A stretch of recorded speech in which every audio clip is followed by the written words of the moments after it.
അപ്പോൾ SSG വൈബ്സിൻ്റെ പുതിയൊരു വീഡിയോയിലേക്ക് എല്ലാവർക്കും സ്വാഗതം. ഇന്ന് കേട്ടറ്റ് എക്സാമുമായി ബന്ധപ്പെട്ട് സൈക്കോളജിയുടെ ഒരു ലാസ്റ്റ് ടൈം റിവിഷൻ്റെ പാർട്ട് 1 ആണ് നമ്മളിവിടെ ഉദ്ദേശിക്കുന്നത്. തീർച്ചയായിട്ടും നിങ്ങൾ ക്ലാസ് മുഴുവനായിട്ടും കാണുക. ഒരുപാട് വീഡിയോസ് സൈക്കോളജിക്ക് വേണ്ടിയിട്ടും സോഷ്യൽ സയൻസിന് വേണ്ടിയിട്ടും ചെയ്തിട്ടുണ്ട്. അപ്പോൾ എല്ലാ ക്ലാസ്സുകളും ഒന്ന് കണ്ടു നോക്കുക. തീർച്ചയായിട്ടും നിങ്ങൾക്ക് യൂസ്ഫുൾ ആയിരിക്കും. നിങ്ങൾക്ക് എല്ലാവർക്കും, നമ്മുടെ ക്ലാസ് കാണുന്ന എല്ലാവർക്കും ഇത്തവണ കേട്ടിട്ട് ക്വാളിഫൈ ചെയ്യാൻ പറ്റട്ടെ എന്ന് ഞാൻ ആശംസിക്കുകയാണ്. തീർച്ചയായിട്ടും ഇത്തവണ നിങ്ങൾക്ക് ക്വാളിഫൈ ചെയ്യാൻ പറ്റും. നിങ്ങൾ നന്നായിട്ട് പഠിക്കുക. അപ്പോൾ ഇനിയിപ്പോൾ ലാസ്റ്റ് ദിവസങ്ങളിലേക്കാണ് നിങ്ങൾ അടുത്തുകൊണ്ടിരിക്കുന്നത്. അപ്പോൾ എല്ലാവർക്കും ടെൻഷൻ ഉണ്ടാവും എന്നറിയാം. പക്ഷേ നിങ്ങൾ ഈ ടെൻഷൻ മാറ്റാനുള്ള, പലർക്കും എക്സാം ഹാളിൽ എത്തിക്കഴിഞ്ഞാൽ ഭയങ്കര ഒരു ടെൻഷനായിരിക്കും. അപ്പോൾ ആ ഒരു ടെൻഷൻ മാറ്റാനുള്ള ഏറ്റവും നല്ല തന്ത്രം നിങ്ങൾ നിരവധി PYQs പ്രാക്ടീസ് ചെയ്യുക എന്നുള്ളതാണ്. നിരവധി ക്വസ്റ്റ്യൻസ് കാണുമ്പോൾ തന്നെ നിങ്ങൾക്ക് എക്സാം ഹാളിൽ ഇരിക്കുമ്പോൾ ആ ക്വസ്റ്റ്യൻ പേപ്പർ വായിക്കുമ്പോൾ അത്ര തന്നെ ടെൻഷൻ ഉണ്ടാവില്ല. ഓക്കെ, അപ്പം നിരവധി ക്വസ്റ്റ്യൻസ് എന്ത് ചെയ്യുക, നിങ്ങൾ പരമാവധി വർക്കൗട്ട് ചെയ്യുക എന്നുള്ളതാണ് ഇനി നിങ്ങൾ ശ്രദ്ധിക്കേണ്ട കാര്യം. ഓക്കെ, അപ്പോൾ ഇവിടെ സൈക്കോളജിയുടെ ലാസ്റ്റ് ടൈം റിവിഷനാണ് ഇന്ന് നമ്മൾ ഉദ്ദേശിക്കുന്നത്. ലാസ്റ്റ് ടൈം റിവിഷൻ്റെ ഒരു ഫസ്റ്റ് പാർട്ടായിട്ടാണ് ഈ ഒരു വീഡിയോ ചെയ്യുന്നത്. ഇനിയായിട്ട് ഇതിൻ്റെ ബാക്കി പാർട്ടുകൾ അപ്ലോഡ് ചെയ്യുന്നതായിരിക്കും. സോ ഇനിയും സബ്സ്ക്രൈബ് ചെയ്യാതെ കാണുന്നവരാരെങ്കിലും ഉണ്ടെങ്കിൽ നമ്മുടെ ചാനൽ സബ്സ്ക്രൈബ് ചെയ്യുക. അതുപോലെ വീഡിയോ യൂസ്ഫുൾ ആയിട്ടുണ്ടെങ്കിൽ നിങ്ങൾ കമൻറ്റ് ചെയ്യാനോ ലൈക്ക് ചെയ്യാനോ മറക്കരുത്. ഇവിടെ നമ്മൾ ഡിസ്കസ് ചെയ്യുന്നത് സൈക്കോളജിയുടെ ക്വസ്റ്റ്യൻസ് ആണ്. നേരെ വീഡിയോയിലോട്ട് പോകാം. The theory assumes that we all have a set of mental powers which can be trained by participating certain skills or doing specific subject. Select the theory. ഇവിടെ എന്താണ് പറഞ്ഞിട്ടുള്ളത്? The theory assumes that we all have a set of mental powers. നമുക്ക് എല്ലാവർക്കും എന്തുണ്ട്? ഒരു set of mental powers ഉണ്ട്. which can be trained or practicing certain skills. നമുക്കതെങ്ങനെ ചെയ്യാം? അതിനെ ട്രെയിൻ ചെയ്യാം. എങ്ങനെ? ഓർ ഡൂയിങ് സ്പെസിഫിക് സബ്ജക്ട്സ്, അല്ലെങ്കിൽ എന്താണ്, ചില സ്പെസിഫിക് സബ്ജക്റ്റുകൾ നമുക്ക് എങ്ങനെ ചെയ്യാം, അത് അതിൻ്റെ സ്കില്ലുകളും മറ്റും നമുക്ക് ട്രെയിൻ ചെയ്തിട്ടൊക്കെ വികസിപ്പിക്കാൻ, നമ്മുടെ മെൻ്റൽ പവേഴ്സിനെ വികസിപ്പിക്കാൻ പറ്റും. അപ്പോൾ ഇത് ഏത് തിയറിയുമായിട്ട് ബന്ധപ്പെട്ട് വരുന്നതാണ്? The theory of identical elements, theory of generalisation, theory of formal discipline and theory of ideals. Correct option വരുന്നത് ഏതാണ്? തിയറി ഓഫ് ഫോർമൽ ഡിസിപ്ലിൻ എന്നുള്ളതാണ്. Okay, theory of formal discipline എന്നുള്ളതാണ് ഇവിടെ ശരിയുത്തരമായിട്ട് വരുന്നത്. നമുക്കറിയാം ഈ ഒരു ഭാഗം തിയറി ഓഫ് ഐഡൻറ്റിക്കൽ എലമെൻറ്റ്സ് ഒക്കെ വരുന്നത് ഏത് തിയറിയുമായിട്ട് ബന്ധപ്പെട്ടാണ്? ലേണിംഗ്, തിയറി ഓഫ് ട്രാൻസ്ഫർ അല്ലേ, തിയറി ഓഫ് എന്താണ്, ട്രാൻസ്ഫർ ഓഫ് ലേണിങ്ങുമായിട്ട് ബന്ധപ്പെട്ടിരുന്ന കോൺസെപ്റ്റുകളാണ്, തിയറീസാണ് ഇവിടെ കൊടുത്തിട്ടുള്ളത്. Theory of identical elements, theory of generalisation, theory of formal discipline, theory of ideals. Okay, അപ്പോൾ ഈ തിയറി ഓഫ് ഐഡൻറ്റിക്കൽ എലമെൻറ്റ്സ് ആരുടെ കോൺസെപ്റ്റാണ്? എക്സാമിന് ഏറ്റവും കൂടുതൽ ചോദിക്കുന്നത് തിയറി ഓഫ് ഐഡൻറ്റിക്കൽ എലമെൻറ്റ്സ് ആണ്, ട്രാൻസ്ഫർ ഓഫ് ലേണിങ്ങുമായി ബന്ധപ്പെട്ട്. തിയറി ഓഫ് ഐഡൻറ്റിക്കൽ എലമെൻറ്റ്സ് തോണ്ടേക്കിൻ്റെ കോൺട്രിബ്യൂഷനാണ്. നമ്മൾ ട്രയൽ ആൻഡ് എറർ തിയറി ഒക്കെ പഠിച്ചിട്ടുള്ള തോണ്ടേക്കിൻ്റെ ട്രാൻസ്ഫർ ഓഫ് ലേണിങ്ങുമായി ബന്ധപ്പെട്ടിട്ടുള്ള തിയറിയാണ് തിയറി ഓഫ് ഐഡൻറ്റിക്കൽ എലമെൻറ്റ്സ്. അപ്പം ആദ്യം ഈ തിയറി ഓഫ് ഐഡൻറ്റിക്കൽ എലമെൻറ്റ്സ് എന്താണെന്ന് പറയുന്നതിന് മുന്നേ എന്താണ് theory of transfer of learning എന്നുള്ളത് ആദ്യം മനസ്സിലാക്കണം. ട്രാൻസ്ഫർ ഓഫ് ലേണിംഗ് എന്ന കോൺസെപ്റ്റ് എന്താണ് പറയുന്നത്? ട്രാൻസ്ഫർ ഓഫ് ലേണിംഗ് എന്ന് പറയുന്നത് നമ്മൾ മുന്നേ പഠിച്ച ഒരു കാര്യം നമ്മുടെ മുന്നോട്ടുള്ള പഠനത്തിൽ നമുക്ക് യൂസ്ഫുൾ ആവുന്നുണ്ടോ, അല്ലെങ്കിൽ നമ്മളെ സഹായിക്കുന്നുണ്ടോ, അല്ലെങ്കിൽ നമുക്കതുകൊണ്ട് മോശമായിട്ടുള്ള എഫക്റ്റ് ആണോ ഉണ്ടാവുന്നത്, അതിനെക്കുറിച്ചൊക്കെ പറയുന്നതാണ് ഇത് theory of transfer of learning എന്ന് പറയുന്നത്.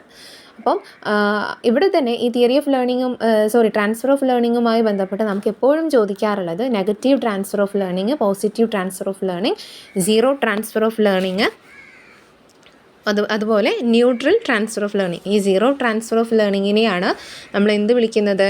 ന്യൂട്രൽ ട്രാൻസ്ഫർ ഓഫ് ലേണിംഗ് എന്ന് വിളിക്കുന്നത്. Okay, transfer of learning, neutral അല്ലെങ്കിൽ സീറോ ട്രാൻസ്ഫർ ഓഫ് ലേണിംഗ്.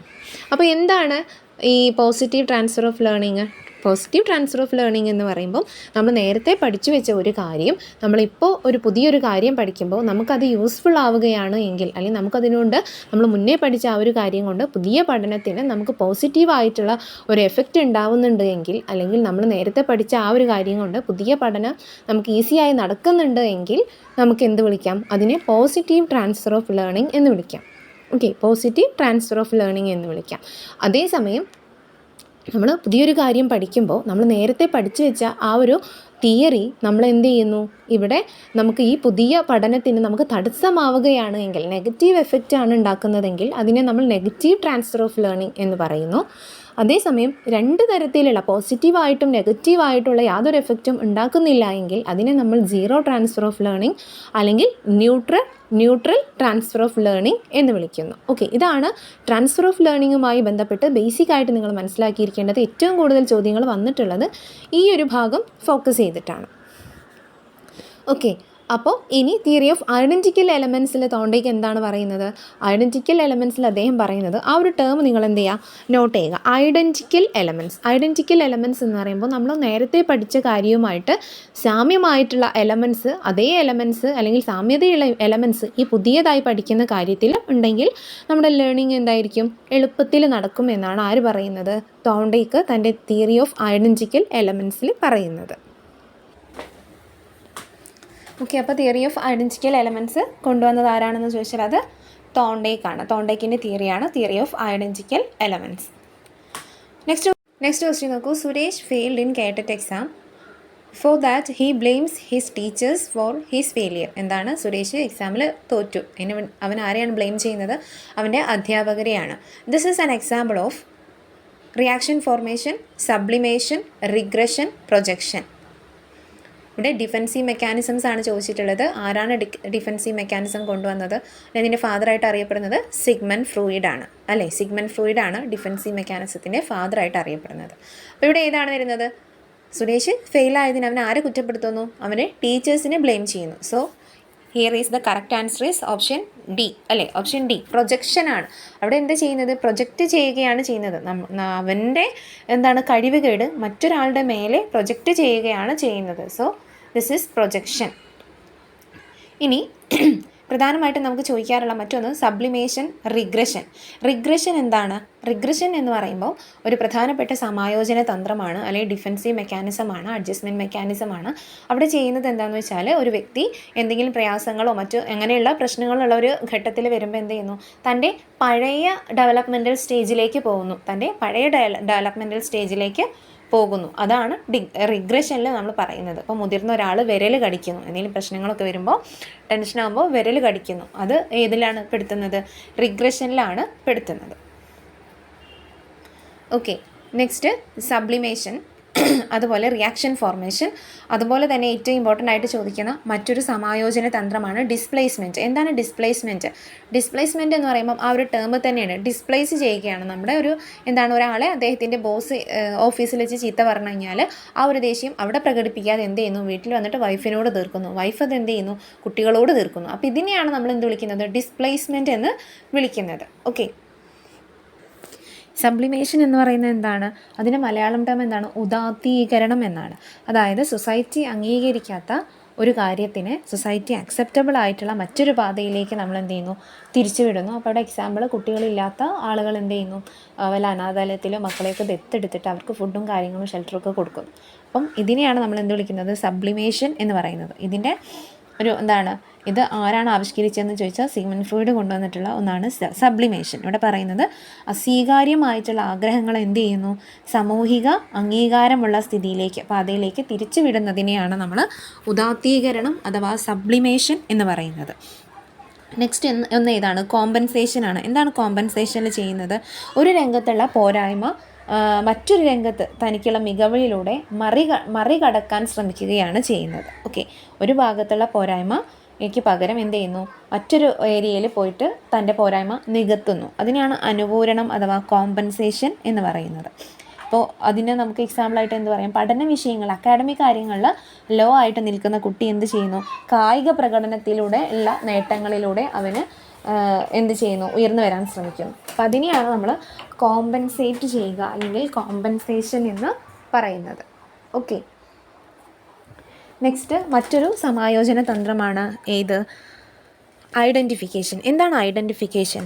തൻ്റെ പോരായ്മകളിൽ നിന്നും പരാജയങ്ങളിൽ നിന്നൊക്കെ മറികടക്കുന്നതിന് വേണ്ടിയിട്ട്, രക്ഷ നേടുന്നതിന് വേണ്ടിയിട്ട് ഏതെങ്കിലും വ്യക്തിയുമായിട്ടോ അല്ലെങ്കിൽ സ്ഥാപനവുമായിട്ടോ താതാത്മ്യം പ്രാപിക്കുന്നു, അല്ലെങ്കിൽ അവരുമായിട്ട് ഒരു സിമിലാരിറ്റി പറഞ്ഞിട്ട് എന്ത് ചെയ്യുന്നു?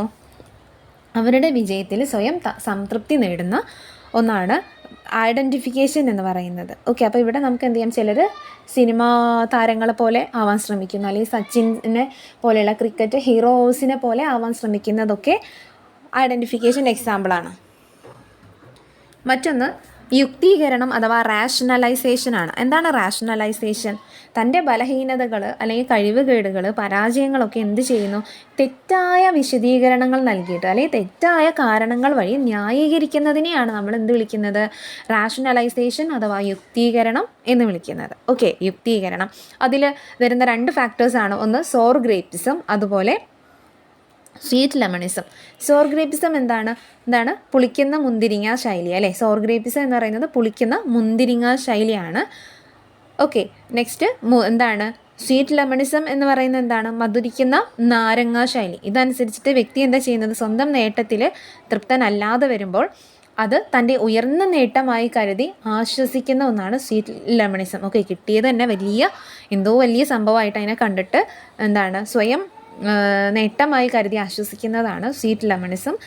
അല്ലെങ്കിൽ മറ്റേത് ഏതാണ്? സോർ ഗ്രേപ്സം. കിട്ടാത്ത മുന്തിരി പുളിക്കും അല്ലേ? നമുക്ക് കിട്ടാത്തൊരു കാര്യത്തിനെ കുറിച്ച് നമ്മളെപ്പോഴും അതിൻ്റെ പോരായ്മകൾ മാത്രം പറഞ്ഞുകൊണ്ടിരിക്കുന്നു. ഓക്കെ, അതാണ് ഏത്? സോർ ഗ്രേപ്സം. അപ്പോൾ പ്രധാനപ്പെട്ട എല്ലാ കാര്യങ്ങളും നമ്മൾ പറഞ്ഞിട്ടുണ്ട്. ഡിനയൽ എന്താണ്? ഡിനയൽ മീൻസ് നിഷേധം. ഓക്കെ, നിഷേധിക്കുന്ന ഒന്നാണ്. ഓക്കെ, കണ്ടില്ല കേട്ടില്ല എന്ന് നടിക്കുക, അതാണ് നിഷേധം എന്ന് പറയുന്നത്. സബ്സ്റ്റിറ്റ്യൂഷൻ എന്താണ്? സബ്സ്റ്റിറ്റ്യൂഷൻ നാം ഏതെങ്കിലും ഒരു പ്രവൃത്തി ലക്ഷ്യബോധത്തോടെ ചെയ്യുമ്പോൾ തടസ്സമുണ്ടാകാം. ഓക്കെ, അപ്പം നമുക്ക് എന്ത് ചെയ്യും? ചില പ്രഷേഴ്സ് നമ്മുടെ മനസ്സിലുണ്ടാകും. അപ്പോൾ ഇത് ലഘൂകരിക്കാൻ, ഇല്ലാതാക്കാൻ മറ്റൊരു പ്രവൃത്തിയിൽ ഏർപ്പെട്ടിട്ട് തൃപ്തി നേടുന്നതാണ് സബ്സ്റ്റിറ്റ്യൂഷൻ അഥവാ പ്രതിസ്ഥാപനം എന്ന് പറയുന്നത്. ഓക്കെ, സബ്സ്റ്റിറ്റ്യൂഷൻ അഥവാ പ്രതിസ്ഥാപനം. ഡോക്ടർ ആവാൻ ആഗ്രഹിച്ച കുട്ടി എന്ത് ചെയ്യുന്നു? ഡോക്ടർ ആവാൻ പറ്റാതെ വരുമ്പോൾ നഴ്സ് ആവുന്നു. അതിനെയാണ് നമ്മൾ സബ്സ്റ്റിറ്റ്യൂഷൻ എന്ന് പറയുന്നത്. ഓക്കെ, പ്രധാനപ്പെട്ട എല്ലാ ഇതും നമ്മൾ എന്ത് ചെയ്യുന്നുണ്ട്? ഇവിടെ പറഞ്ഞിട്ടുണ്ട്. ഓക്കെ, പ്രധാനപ്പെട്ട എക്സാമിന് ചോദിക്കുന്ന എല്ലാ ഡിഫൻസ് മെക്കാനിസംസും നമ്മൾ ഈ ഒരു വീഡിയോയിൽ ഉൾപ്പെടുത്തിയിട്ടുണ്ട്. Next, learning task for intellectual skills can be organised in a hierarchy according to complexity. Who proposed this idea? അതായത് ലേണിംഗ് ടാസ്കിനെ എന്ത് ചെയ്തിട്ടുണ്ട്?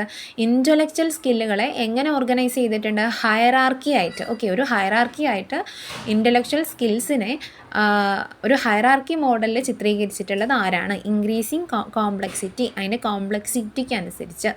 Option A Abraham Maslow, option B Erik Erikson, option C Kohlberg, option D Gagne. ആരാണ് വരുന്നത്? Option D ഗ്യാഗ്നെയാണ് അല്ലേ? ഗ്യാഗ്നെയാണ് നമ്മൾ hierarchy of ലേണിങ്ങുമായിട്ട് connect ചെയ്യാറുള്ളത്. ആരെയാണ്? ഗ്യാഗ്നെയാണ്. ഓക്കെ, അപ്പം ഗ്യാഗ്നെയാണ് ഹയറാർക്കി ഓഫ് ലേണിങ് കൊണ്ടുവന്നിട്ടുള്ളത്. നെക്സ്റ്റ് ക്വസ്റ്റ്യൻ നോക്കൂ. According to J P Guilford, the components of creative thinking involves preparation, incubation, illumination, verification, fluency, flexibility, originality, evaluation, ideation, elaboration, verification, reverification, imagination, ideation, execution, verification. ഇവിടെ ഏതാണ് J P ഗിൽഫോർഡിൻ്റെ അഭിപ്രായത്തിൽ creative തിങ്കിങ്ങിൻ്റെ ഇതായിട്ട് വരുന്നത്? Okay, components ആയിട്ട് വരുന്നത്.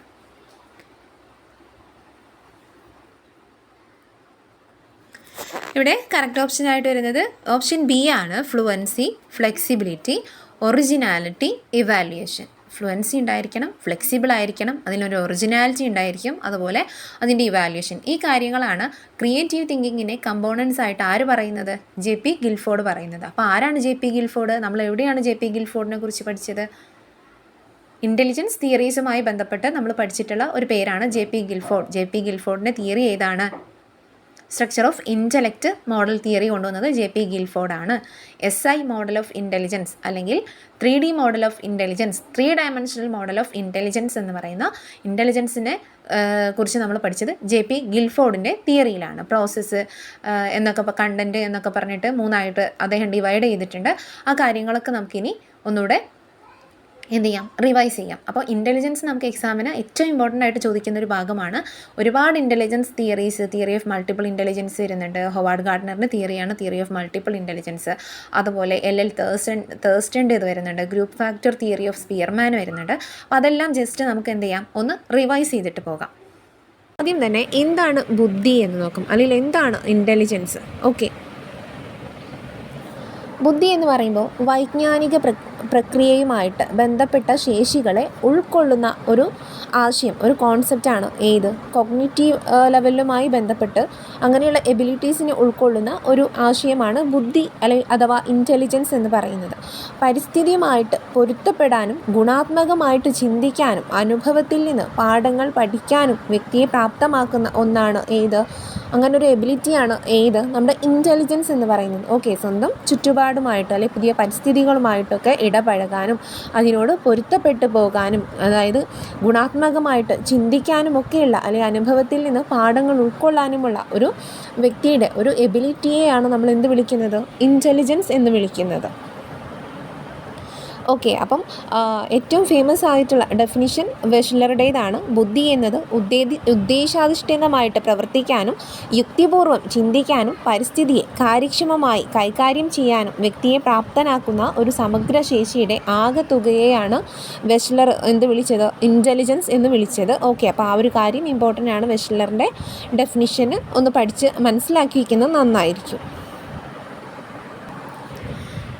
അദ്ദേഹം എങ്ങനെയാണ് define ചെയ്തത്? The global capacity of a person to act purposefully, to think rationally and to deal effectively with his environment. Okay, അപ്പോൾ അതിൻ്റെ ഒരു മലയാളമാണ് നമ്മൾ നേരത്തെ പറഞ്ഞത്. The global capacity of a person to act purposefully, to think rationally and to deal effectively with his environment. അപ്പോൾ അതിനെയാണ് Wechsler എന്ത് വിളിച്ചത്? ഇൻ്റലിജൻസ് എന്ന് വിളിച്ചത്. വെഷ്ലറാണ് എന്ത് ഡെവലപ്പ് ചെയ്തത്? വെഷ്ലർ ബെല്ലവ്യൂ ഇൻ്റലിജൻസ് സ്കെയിൽ ഡെവലപ്പ് ചെയ്ത വ്യക്തി ആരാണ്? അത് അത് വെഷ്ലറാണ്. ഓക്കെ, വെഷ്ലർ ബെല്ലവ്യൂ ടെസ്റ്റ് അല്ലെങ്കിൽ അങ്ങനെ ഒരു സ്കെയിൽ ഡെവലപ്പ് ചെയ്ത ആളാരാണെന്ന് ചോദിച്ചാൽ അത് വെഷ്ലറാണ്. അപ്പോൾ ഇവിടെ ഇൻ്റലിജൻസ് എന്ന് പറയുമ്പോൾ ഇൻ്റലിജൻസിൻ്റെ ചില ക്യാരക്ടറിസ്റ്റിക്സ് കൂടെ നിങ്ങൾ എന്ത് ചെയ്യുക? ഒന്ന് നോട്ട് ചെയ്ത് വെക്കുക. കഠിന പ്രശ്നങ്ങൾ വേഗത്തിൽ നിർദ്ധാരണം ചെയ്യാനുള്ള ഒരു ശേഷിയാണ് ഇത് ഇൻ്റലിജൻസ്. അതുപോലെ ബിംബങ്ങൾ, സിംബൽസ് അങ്ങനെയുള്ള ഗുണാത്മകമായിട്ടുള്ള പ്രതിഭാസങ്ങളൊക്കെ കൈകാര്യം ചെയ്യാൻ നമുക്ക് സാധിക്കും.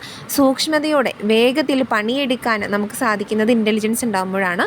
പ്രവർത്തനങ്ങൾ നമ്മൾ ഒരു ലക്ഷ്യം ഫോക്കസ് ചെയ്തിട്ടുള്ള അല്ലെങ്കിൽ എയിംഫുള്ളായിട്ടുള്ള പ്രവർത്തനങ്ങൾ ചെയ്യാൻ നമുക്ക് സാധിക്കും. അതുപോലെ തന്നെ സർഗാത്മകമായിട്ട് ക്രിയേറ്റീവായിട്ട് ചിന്തിക്കാനും പ്രവർത്തിക്കാനും കഴിയും. ഓക്കെ, ഒരു ഇൻ്റലിജൻ്റ് ആയിട്ടുള്ള ആൾക്ക്. അപ്പോൾ അതൊക്കെയാണ് അതിൻ്റെ സവിശേഷതകളിൽ പെടുന്നത്. നെക്സ്റ്റ് ഏറ്റവും ഇമ്പോർട്ടൻറ്റ് നമുക്ക് ബുദ്ധി സിദ്ധാന്തങ്ങളാണ്. ഒരുപാട് സിദ്ധാന്തങ്ങളുണ്ട്. ഏകഘടക സിദ്ധാന്തമുണ്ട്. അതാരാണ് കൊണ്ടുവന്നത്? ഏകഘടക സിദ്ധാന്തം അഥവാ യൂണിറ്ററി അല്ലെങ്കിൽ മൊണാർക്കിക് തിയറി ഓഫ് ഇൻ്റലിജൻസ് കൊണ്ടുവന്നത് ഡോക്ടർ ജോൺസൺ ആണ്. ഓക്കെ, ആരാണ്? ഡോക്ടർ ജോൺസൺ ആണ് മൊണാർക്കിക് തിയറി അഥവാ യൂണിറ്ററി തിയറി ഓഫ് ഇൻ്റലിജൻസ് കൊണ്ടുവന്നത്.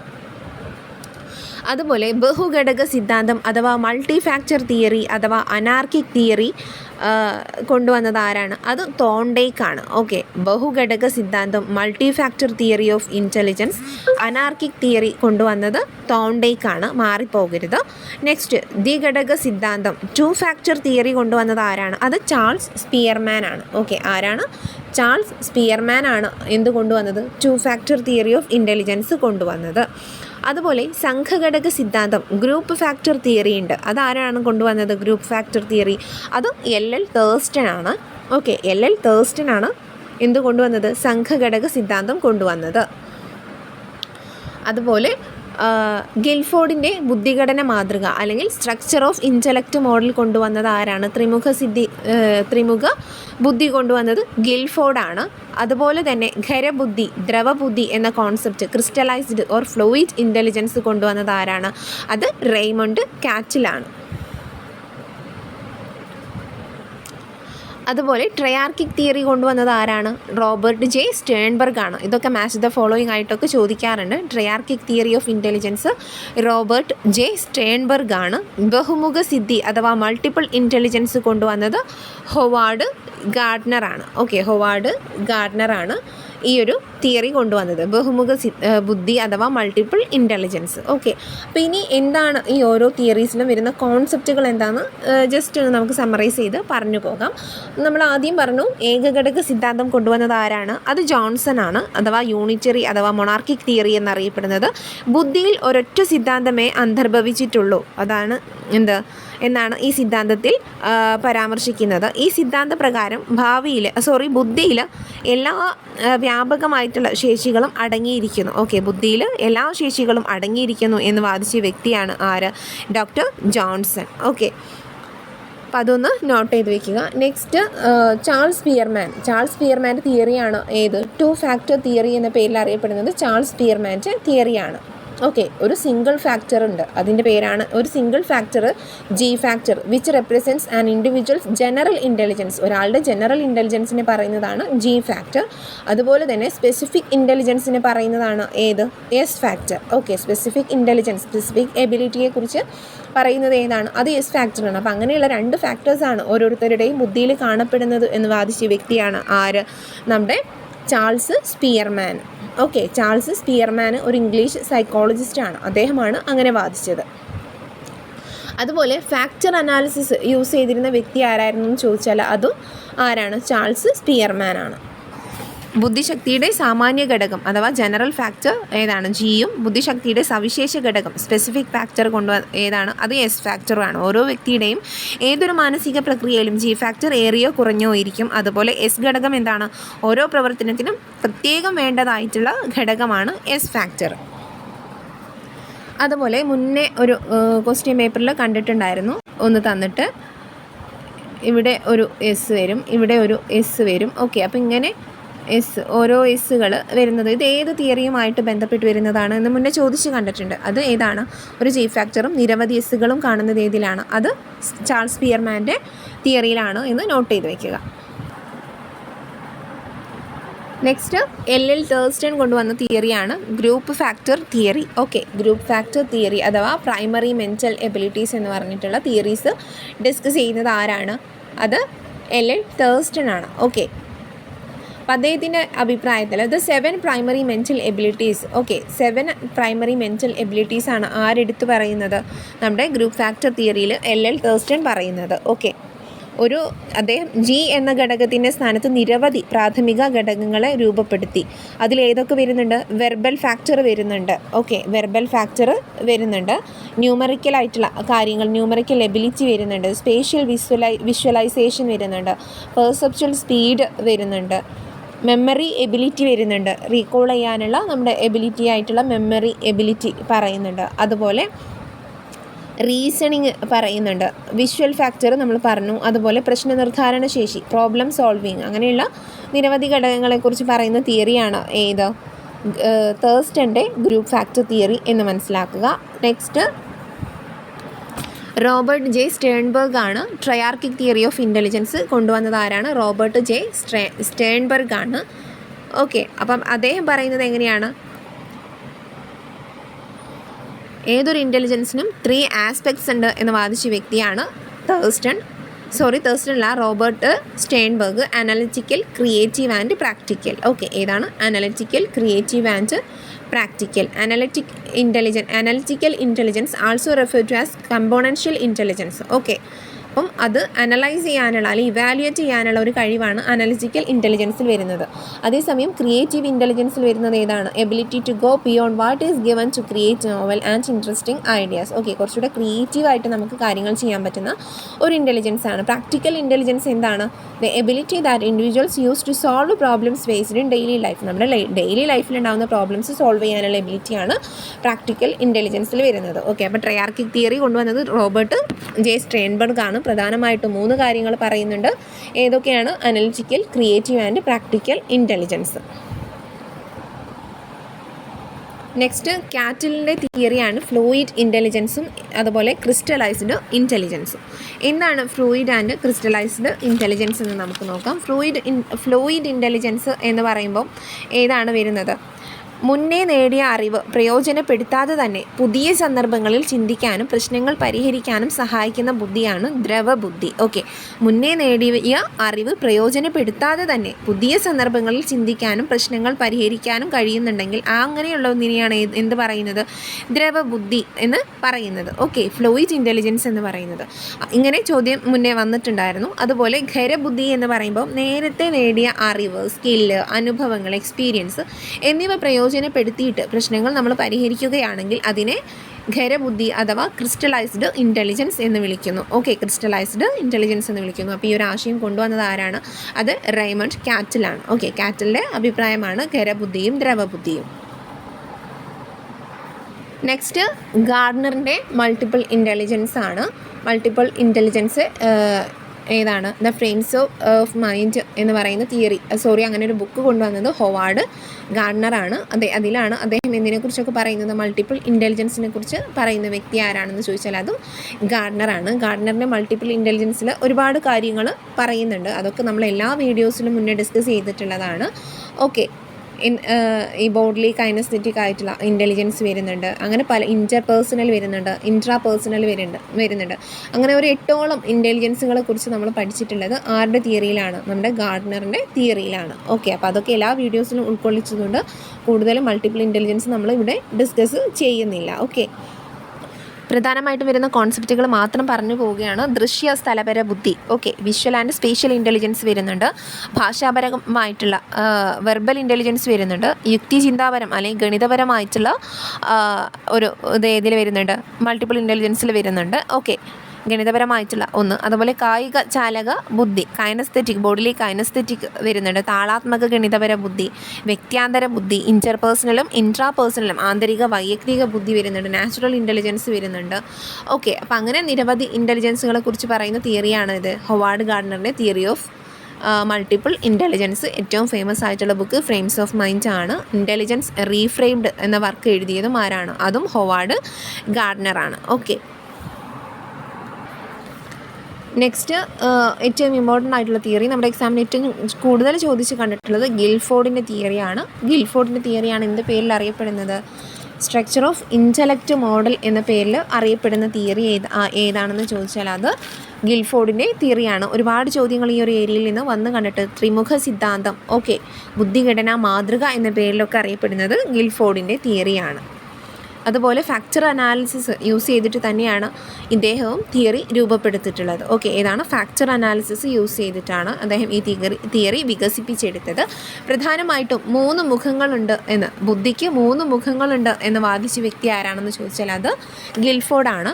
പ്രവർത്തനങ്ങൾ, ഓക്കെ, ഏതൊക്കെയാണ്? പ്രവർത്തനങ്ങൾ means operations. Next content means ഉള്ളടക്കങ്ങൾ. നെക്സ്റ്റ് പ്രോഡക്റ്റ് എന്ന് പറയുമ്പോൾ ഉൽപ്പന്നങ്ങൾ. ഓക്കെ, അപ്പോൾ ഇങ്ങനെ 3 കാര്യങ്ങളാണ് ഗിൽഫോർഡിൻ്റെ തിയറിയിൽ വരുന്നത്. ഏതൊക്കെയാണ്?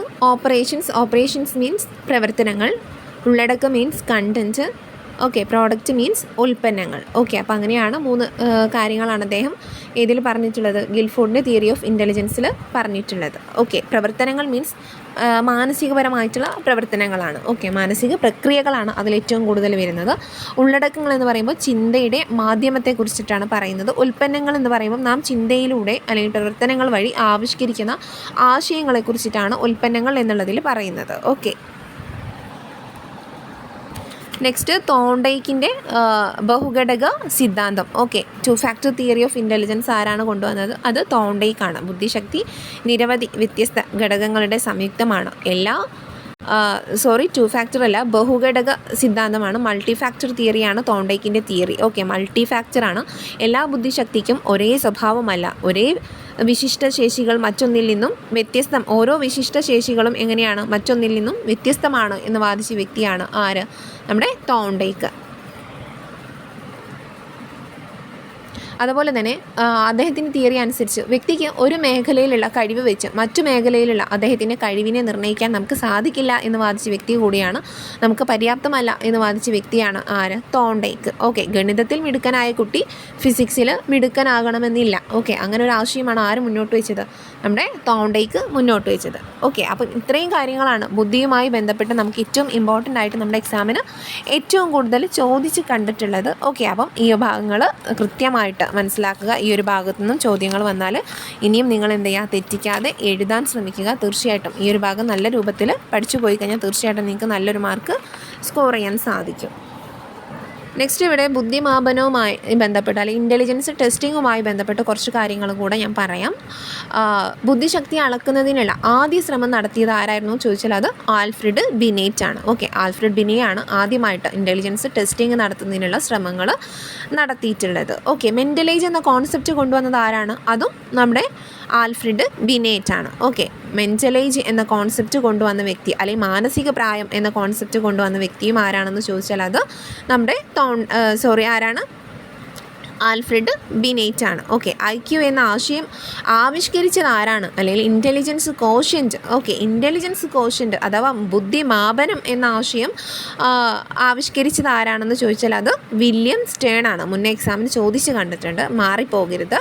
ഓക്കെ, ബുദ്ധിശക്തി അളക്കാനുള്ള ശ്രമം നടത്തിയത് ആൽഫ്രഡ് ബിനേറ്റ് ആണ്. ഫാദർ ഓഫ് ഇൻ്റലിജൻസ് ടെസ്റ്റിംഗ് എന്ന പേരിൽ അറിയപ്പെടുന്നത് ആരാണെന്ന് ചോദിച്ചാൽ അതും ആൽഫ്രഡ് ബിനേറ്റ് ആണ്. പക്ഷേ ഇൻ്റലിജൻസ് കോഷ്യൻറ്റ് അഥവാ ബുദ്ധിമാപനം എന്ന ആശയം ആദ്യമായിട്ട് ആവിഷ്കരിച്ച വ്യക്തി ആരായിരുന്നു ചോദിച്ചാൽ അത് വില്യം സ്റ്റേൺ ആണ്. ഓക്കെ, വില്യം സ്റ്റേൺ ആണ്, മാറിപ്പോകരുത്. അതായത് IQ എന്ന് പറയുന്നത് എങ്ങനെയാണ്?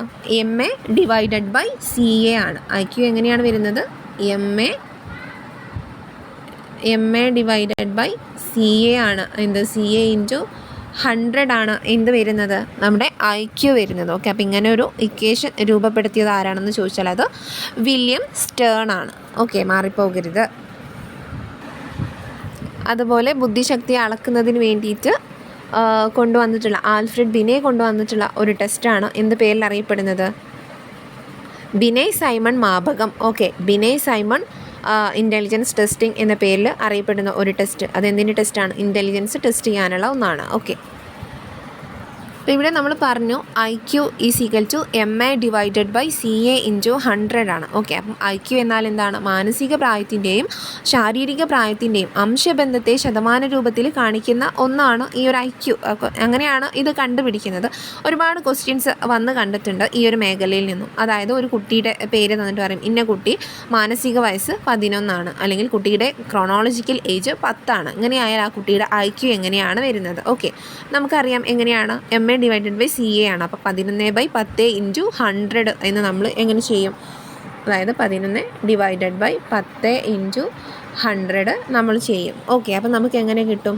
110 കിട്ടും. അപ്പോൾ 110 ആ കുട്ടിയുടെ IQ. ഓക്കെ, അപ്പോൾ ആവറേജ് ബുദ്ധിശക്തി വരുന്നത് 90-നും 109-നും ഇടയിലാണ്. അതും ഒന്ന് നോട്ട് ചെയ്ത് വെക്കുന്നത് നന്നായിരിക്കും.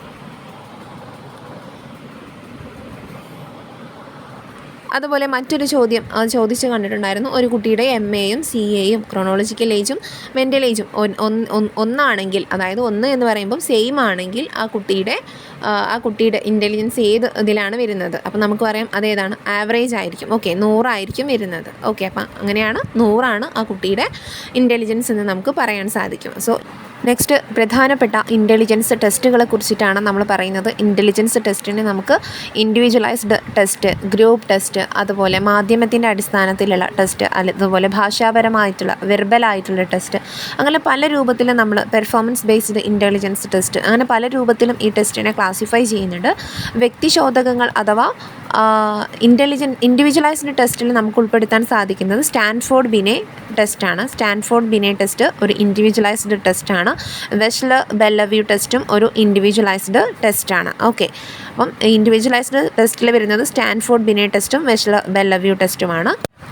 നെക്സ്റ്റ് പ്രകടന ശോധകങ്ങൾ, അതായത് പെർഫോമൻസ് ബേസ്ഡ് ആയിട്ടുള്ള ടെസ്റ്റുകളാണ് പിഞ്ചർ പാറ്റേഴ്സൺ പെർഫോമൻസ്, അതുപോലെ ആർദറുടെ പ്രകടന മാപിനി. ഓക്കെ, ആർദേഴ്സ് പെർഫോമൻസ് ടെസ്റ്റ്, ഭാട്ടിയയുടെ പ്രകടന മാപിനി, വെഷ്ലർ ബെല്ലവ്യൂ ടെസ്റ്റും ഇതിൽ ഉൾപ്പെടുത്താൻ നമുക്കൊരു പെർഫോമൻസ് ടെസ്റ്റായിട്ട് ഉൾപ്പെടുത്താൻ സാധിക്കും. ഓക്കെ, അപ്പോൾ ഇതാണ് പ്രധാനപ്പെട്ട ഇൻ്റലിജൻസ് ടെസ്റ്റുകൾ. തീർച്ചയായിട്ടും നോട്ട് ചെയ്ത് വയ്ക്കുക.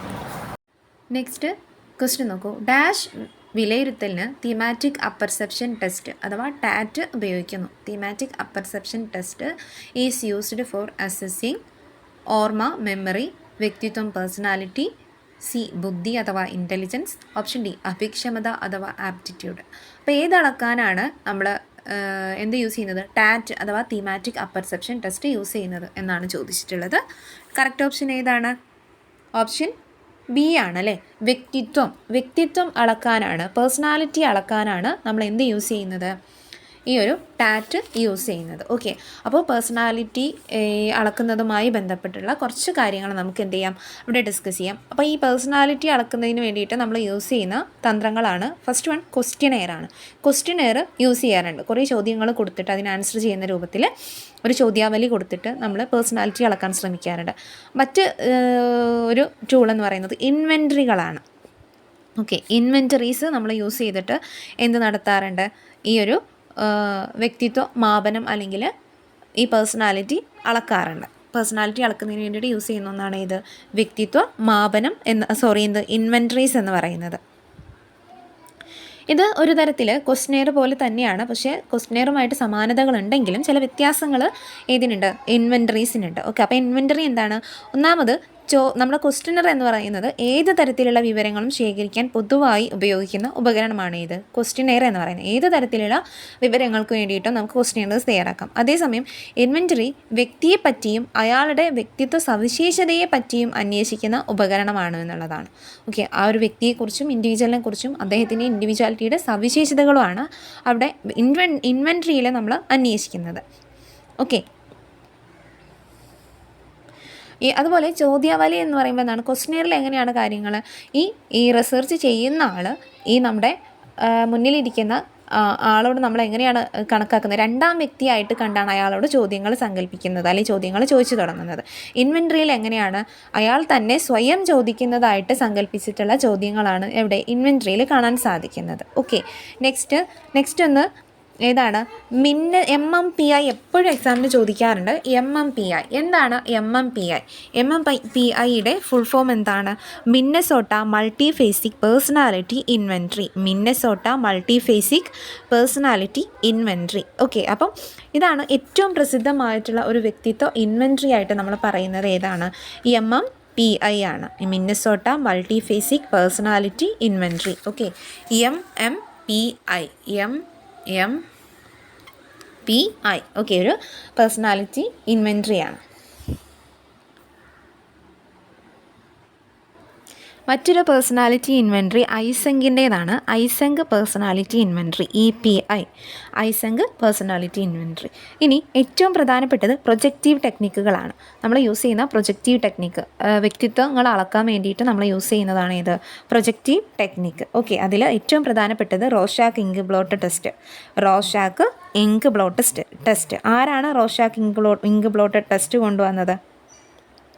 ഹെർമൻ റോഷയാണ് ഈ ഒരു പ്രൊജക്റ്റീവ് ടെസ്റ്റ് അവതരിപ്പിച്ചത്. ഹെർമൻ റോഷയാണ് റോഷാക്ക് ഇങ്ക് ബ്ലോട്ട് ടെസ്റ്റ് കൊണ്ടുവന്നിട്ടുള്ളത്. അതുപോലെ മറ്റൊരു ഒന്നാണ് ഇത് തീമാറ്റിക് അപ്പർസെപ്ഷൻ ടെസ്റ്റ് അഥവാ ടാറ്റ്. ആരാണ് ടാറ്റ് കൊണ്ടുവന്നത്? മോർഗൻ ആൻഡ് മുറേ ആണ് ഈ ഒരു തീമാറ്റിക് അപ്പർസെപ്ഷൻ ടെസ്റ്റ് കൊണ്ടുവന്നിട്ടുള്ളത്. മോർഗനും മുറേയും ചേർന്നിട്ടാണ്. ഓക്കെ, 20 ചിത്രങ്ങൾ അടങ്ങുന്ന ഒന്നാണ് ഈ തീമാറ്റിക് അപ്പർസെപ്ഷൻ ടെസ്റ്റ് എന്ന് പറയുന്നത്. ഈ ഒരു പിക്ചർ കൊടുത്തിട്ട് അതുമായി ബന്ധപ്പെട്ട കഥകൾ ഉണ്ടാക്കാൻ പറയുന്നു, അതിൽ നിന്ന് അയാളുടെ പേഴ്സണാലിറ്റി അളക്കുകയും ചെയ്യുന്ന ഒരു മെത്തേഡാണ് തീമാറ്റിക് അപ്പർസെപ്ഷൻ ടെസ്റ്റ്. കൊണ്ടുവന്നത് ആരാണ്? Morgan and Murray. അതാണ് ചോദിക്കാറുള്ളത് എക്സാമിന്. Okay, next word association test അഥവാ WAT, word association test. CG യുങ് ആണ്. ഓക്കെ, CG യുങ് ആണ് വേർഡ് അസോസിയേഷൻ ടെസ്റ്റ് കൊണ്ടുവന്നത്. ഇതും ഈ ടെസ്റ്റിൻ്റെ പേരും അതിൻ്റെ ആളുകളെയാണ് നിങ്ങൾ നോട്ട് ചെയ്യേണ്ടത്. CG യുങ് ആണ് വേർഡ് അസോസിയേഷൻ ടെസ്റ്റ് കൊണ്ടുവന്നിട്ടുള്ളത്. മറ്റൊന്ന് ക്യാറ്റ് ആണ്, children apperception test. Okay, children apperception test നമ്മൾ ഏതൊക്കെ പറഞ്ഞു? റോഷാക്ക് ഇങ്ക് ബ്ലോട്ട് ടെസ്റ്റ് പറഞ്ഞു, അതുപോലെ ടാറ്റ് പറഞ്ഞു. ടാറ്റാണ് ആര്? മോർഗൻ ആൻഡ് മുറേ വരുന്നത് അല്ലേ. പിന്നെ നമ്മൾ ഏത് പറഞ്ഞു? വാറ്റ് പറഞ്ഞു അല്ലേ, WAT, വേർഡ് അസോസിയേഷൻ ടെസ്റ്റ് ആരാണ് വരുന്നത്? വേർഡ് അസോസിയേഷൻ ടെസ്റ്റ് CG യുങ് ആണ് വരുന്നത്. CG യുങ് ആണ് ഏതിൽ വരുന്നത്? വാറ്റിൽ വരുന്നത്. അതേസമയം ക്യാറ്റ് CAT എന്താണ്? ചിൽഡ്രൻ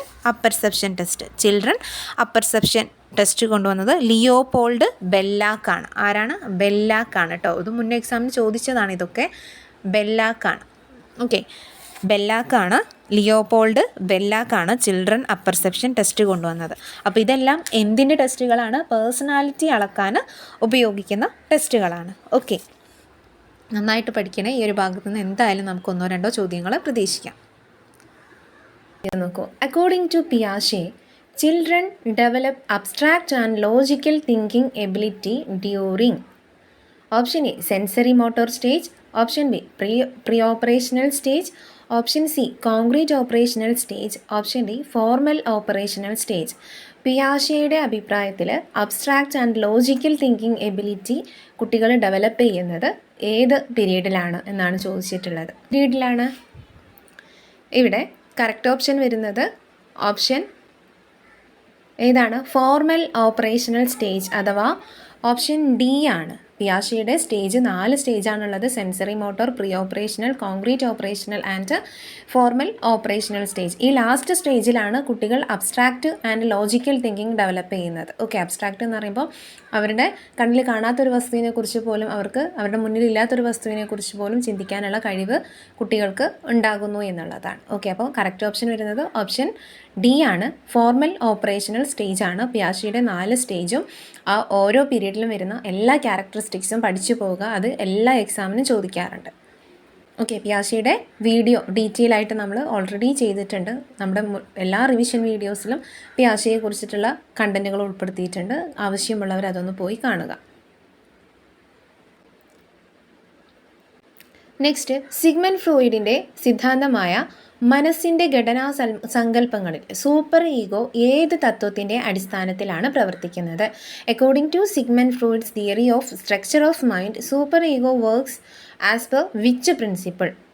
സൂപ്പർ ഈഗോയാണ് ചോദിച്ചിട്ടുള്ളത്. സുഖതത്വം അഥവാ പ്രിൻസിപ്പിൾസ് ഓഫ് പ്ലഷർ, സാൻമാർഗിക തത്വം principle of morality, option C യാഥാർത്ഥ്യബോധ തത്വം അഥവാ principles of reality, option D principle of motivation അഥവാ പ്രചോദന തത്വം.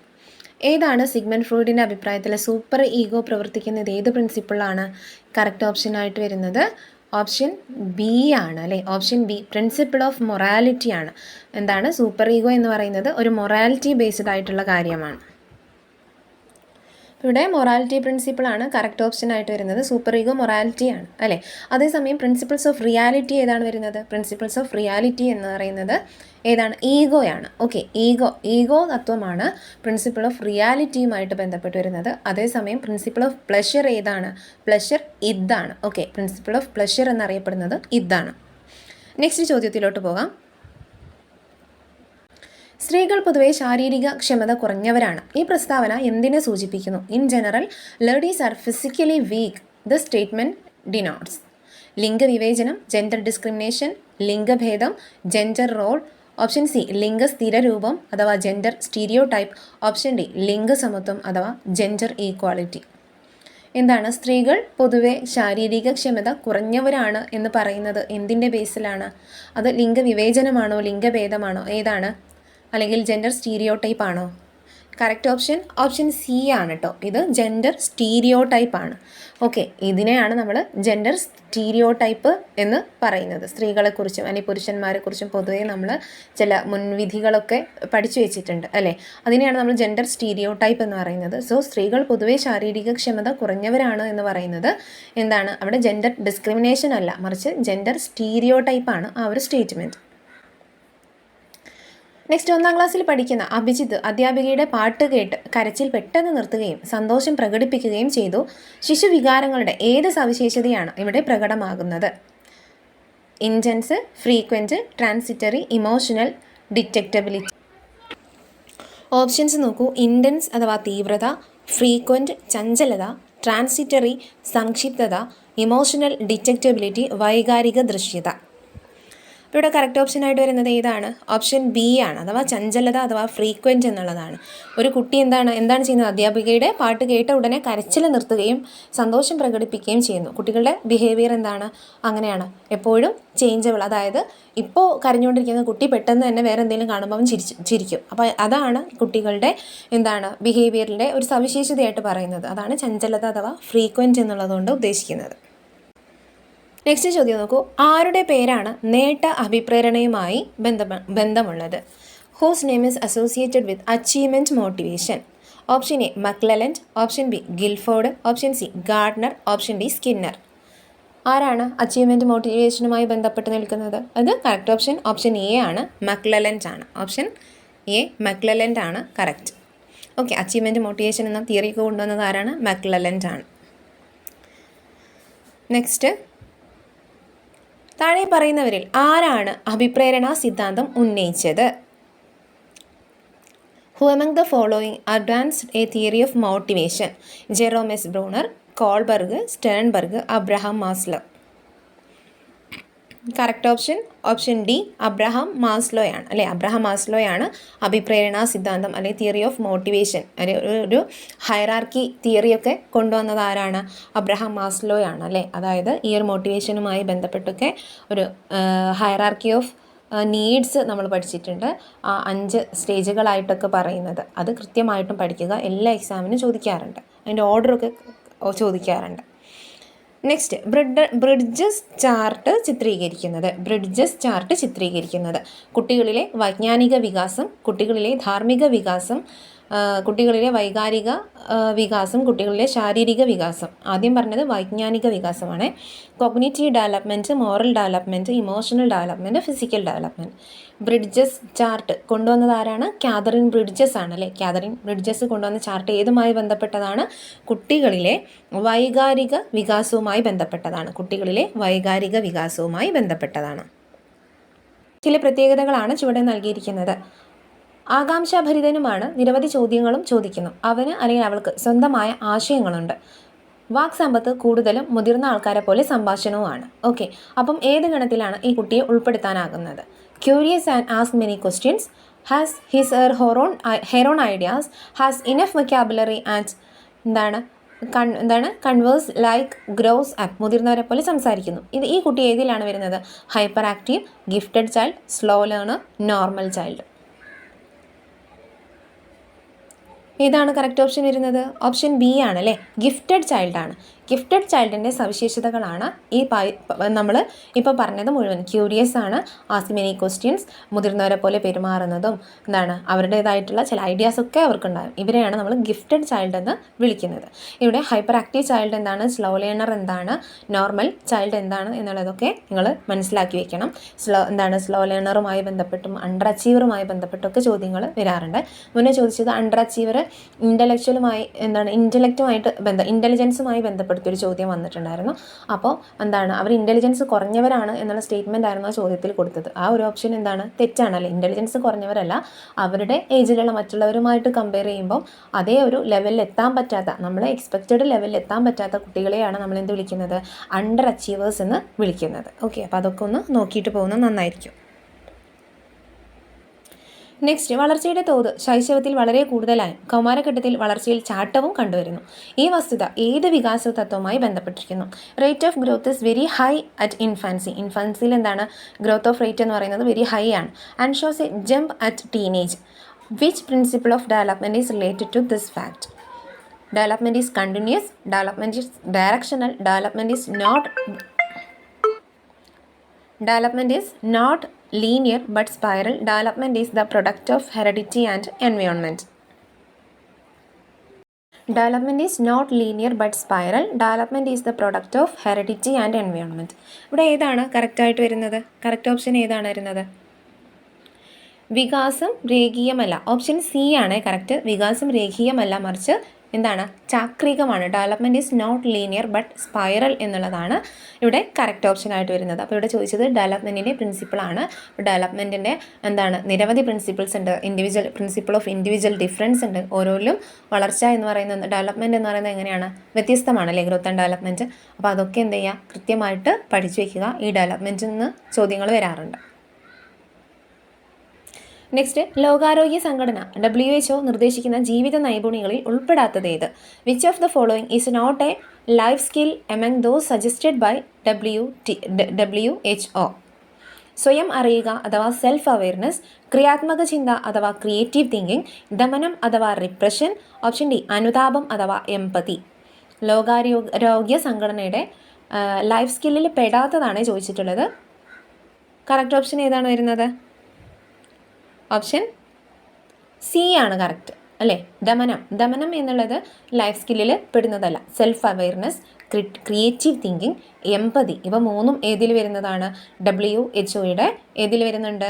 ലൈഫ് സ്കില്ലിൽ വരുന്നുണ്ട്. Next, which of the following statement best describe new approaches to assessment? Assessment should be done after completing a unit. ഒരു unit കഴിഞ്ഞതിന് ശേഷമാണ് അസസ്മെൻറ്റ് നടത്തേണ്ടത്.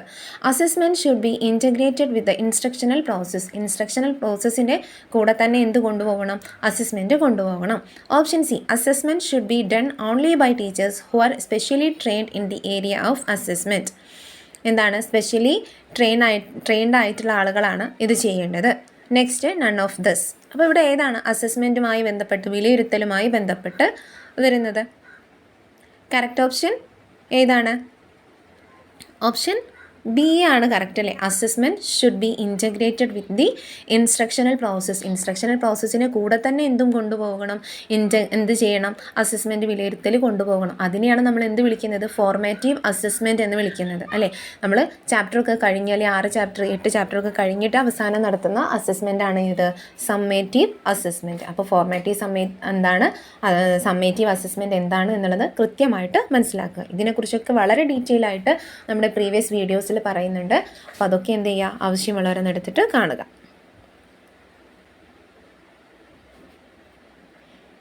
Next, which of the following technique is used for the education of children with special needs? Technological approach, multi sensory approach, individualised instructional approach and all the above. Which of the following technique is used for education of children with special needs? അല്ലെ, പ്രത്യേക വിദ്യാഭ്യാസം അല്ലെ പ്രത്യേക ആവശ്യക്കാരുടെ വിദ്യാഭ്യാസത്തിന് വേണ്ടിയിട്ട് എന്തൊക്കെ ടെക്നിക്കാണ് use ചെയ്യുന്നത്? Technological approach വരുന്നുണ്ട്, മൾട്ടി സെൻസറി അല്ലെ മറ്റുള്ള ബഹുവിധ സെൻസറി അപ്രോച്ച് വരുന്നുണ്ട്, ഇൻഡിവിജ്വലൈസ്ഡ് വ്യക്തിപരമായിട്ടുള്ള ഒരു ഇൻസ്ട്രക്ഷൻ ആവശ്യമായി വരുന്നുണ്ട്. അപ്പോൾ ഏതാണ് answer? All the above. Okay, മുകളിൽ പറഞ്ഞവ എല്ലാം എന്നുള്ള ആൻസറാണ് ഇവിടെ വരുന്നത്. Next, which of the following is the final stage of psychosocial development as proposed by Erik Erikson? നമുക്കറിയാം സൈക്കോസോഷ്യൽ ഡെവലപ്മെൻറ്റ് തിയറി കൊണ്ടുവന്നത് എറിക് എറിക്സൺ ആണ്. അപ്പം ഏതാണ് അവസാന സ്റ്റേജ് എന്നാണ് ചോദിച്ചിട്ടുള്ളത്? Autonomy versus shame, trust versus mistrust, ego integrity versus despair, identity formation versus identity confusion. Correct option ഏതാണ്? Correct option C ആണ് അല്ലേ? ഓപ്ഷൻ സി ആണ് കറക്റ്റ്.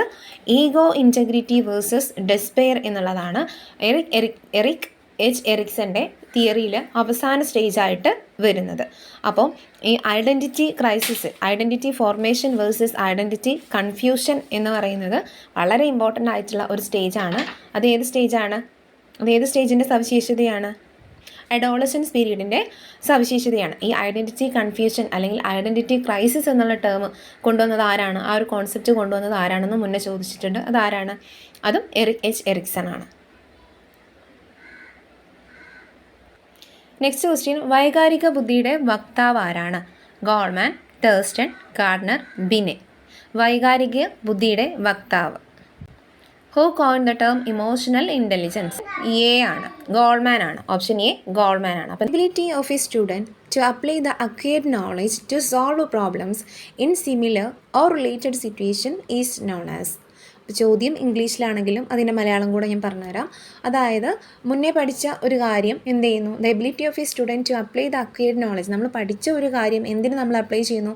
ടു സോൾവ് പ്രോബ്ലംസ്, പ്രശ്നങ്ങൾ സോൾവ് ചെയ്യാൻ വേണ്ടിയിട്ട് നമ്മൾ യൂസ് ചെയ്യുന്നു. In similar or related situation, അല്ലെങ്കിൽ ഒരുപോലെയുള്ള ആ ഒരു സാഹചര്യത്തിൽ അല്ലെങ്കിൽ അതുപോലെയുള്ള മറ്റൊരു സാഹചര്യത്തിൽ നമ്മൾ എന്ത് ചെയ്യുന്നു? മുന്നേ പഠിച്ച ഒരു കാര്യം നമ്മൾ അപ്ലൈ ചെയ്യാൻ ശ്രമിക്കുന്നു. ഇതിനെ എന്താണ് വിളിക്കുന്നത്? Option A attitude, option B motivation, option C transfer of learning, option D reinforcement. അപ്പോൾ എന്താണ് കറക്റ്റ് ഓപ്ഷനായിട്ട് വരുന്നത്? Option C transfer of learning ആണ് അല്ലേ? ട്രാൻസ്ഫർ ഓഫ് ലേണിംഗ് ആണ് കഴിഞ്ഞ തവണത്തെ ഇപ്പം ലേറ്റസ്റ്റായി നടന്ന എക്സാമിൻ്റെ ക്വസ്റ്റ്യൻ പേപ്പറാണ് യൂസ് ചെയ്തിട്ടുള്ളത്. അപ്പോൾ ഇതൊക്കെ നമ്മുടെ മുന്നേ വീഡിയോസ് കണ്ടിരുന്ന ആളുകളാണെങ്കിൽ തീർച്ചയായിട്ടും അവർക്ക് കഴിഞ്ഞ എക്സാമിന് ഈ ഒരു ക്വസ്റ്റ്യൻ ആൻസർ ചെയ്യാൻ പറ്റിയിട്ടുണ്ടാകും. കാരണം ഇതൊക്കെ നമ്മൾ എല്ലാ വീഡിയോസിലും കവർ ചെയ്ത ടോപ്പിക്സ് ആണ്. എന്താണ് ട്രാൻസ്ഫർ ഓഫ് ലേണിംഗ്? എന്താണ് ട്രാൻസ്ഫർ ഓഫ് ലേണിംഗ്? നമ്മൾ പഠിച്ച ഒരു കാര്യം മറ്റൊരു സാഹചര്യത്തിൽ നമുക്ക് ഉപയോഗിക്കാൻ പറ്റുന്നതിനെയാണ് നമ്മൾ എന്ത് വിളിക്കുന്നത്? ട്രാൻസ്ഫർ ഓഫ് ലേണിംഗ് എന്ന് വിളിക്കുന്നത്. അപ്പോൾ ഈ ഒരു ട്രാൻസ്ഫർ ഓഫ് ലേണിംഗ് തന്നെ പലതരത്തിലുണ്ട്. പ്രധാനമായിട്ടും 3-4 ട്രാൻസ്ഫർ ഓഫ് ലേണിംഗ് നമുക്ക് പറയാൻ പറ്റും. ഒന്ന് പോസിറ്റീവ് ട്രാൻസ്ഫർ ഓഫ് ലേണിംഗ് ആണ്. നമ്മൾ മുന്നേ പഠിച്ച ഒരു കാര്യം നമ്മുടെ അതേ സിറ്റുവേഷനിൽ അല്ലെങ്കിൽ നെക്സ്റ്റ് ഒരു സാഹചര്യത്തിൽ നമുക്ക് മുന്നേ പഠിച്ചൊരു കാര്യം യൂസ്ഫുൾ ആകുന്നു എന്നുണ്ടെങ്കിൽ അതിനെ നമുക്ക് എന്ത് വിളിക്കാം? പോസിറ്റീവ് ട്രാൻസ്ഫർ ഓഫ് ലേണിംഗ് എന്ന് വിളിക്കാം. അതേസമയം നമ്മൾ മുന്നേ പഠിച്ച ഒരു കാര്യം പുതിയൊരു സിറ്റുവേഷനിൽ വേറൊരു കാര്യം പഠിക്കുമ്പോൾ ആദ്യം പഠിച്ച കാര്യം നമുക്ക് ഈ ഒരു പഠനത്തെ ദോഷകരമായിട്ടാണ് ബാധിക്കുന്നതെങ്കിൽ അതിനെ നമ്മൾ എന്ത് വിളിക്കുന്നു? Negative transfer of learning. Okay, അപ്പോൾ അവിടെ നെഗറ്റീവായിട്ടുള്ള എഫക്റ്റാണ് നമുക്ക് ഉണ്ടാകുന്നത്. അതിനെ നമ്മൾ എന്ത് വിളിക്കുന്നു? നെഗറ്റീവ് ട്രാൻസ്ഫർ ഓഫ് ലേണിംഗ് എന്ന് വിളിക്കുന്നു.